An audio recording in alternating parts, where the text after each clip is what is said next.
अमरावतीला मेडिकल कॉलेजची जी स्थापना झाली त्या मेडिकल कॉलेजची जागा अमरावती शहरापासून जवळपास 12 किलोमीटर दूर असल्यामुळे आमची सातत्यानं मागणी होती की ती जागा बदलून अमरावती शहरामध्ये बरेचसे पर्याय होते, त्या पर्यायी जागा तिथं निवडावी आणि ते करत असताना ती जागा बदलल्या गेली नाही। बरेच आम्ही प्रयत्न केले, परंतु माझी या निमित्तानं जे आपलं मॅनेजमेंट आहे कदाचित तो एखाद्या वेळेस निर्णय वरिष्ठ लोकांनी घेतला असेल, परंतु आयुक्त असतील, सचिव असतील यांनी तिथं लिहायला पाहिजे की ही जागा एवढ्या दूर गेल्यानंतर हे हॉस्पिटल फिजिबल होणार नाही।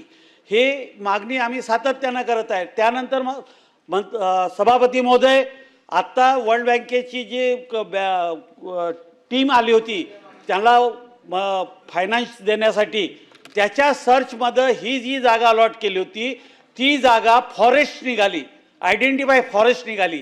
आता आयडेंटिफाय फॉरेस्ट निघाल्यानंतर त्या जागेवर बांधकाम करता येत नाही।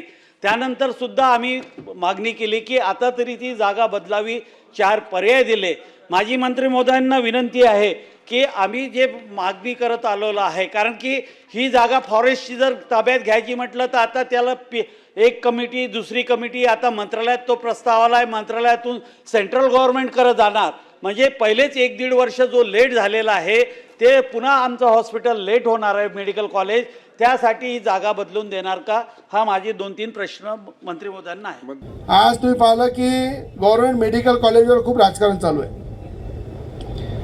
राजकारण करताना राजकारण करणाऱ्यांना माझी सल्ला आहे की जिथून तुमचा विचार खतम होते तिथून रवी राणाचा विचार सुरू होते, म्हणून काही तुम्ही प्रयत्न करू नका।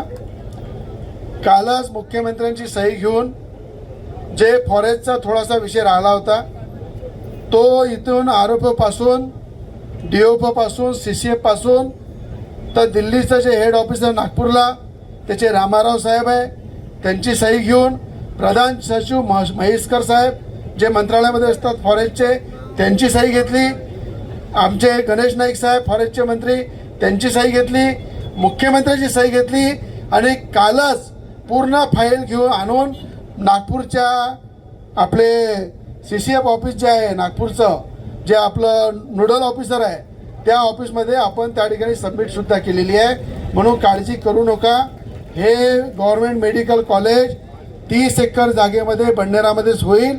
1600 कोटी रुपयाचं मेडिकल कॉलेज आहे, 403 कोटी रुपये आलेले आहे आणि त्या ठिकाणी अनेक मेडिकलचे स्टुडंट, आमचे नर्सिंगचे स्टुडंट आणि मोठ्या प्रमाणात या जिल्ह्याच्या बाहेरचा जो पेशंट येईल त्याचा इलाज त्या ठिकाणी होईल।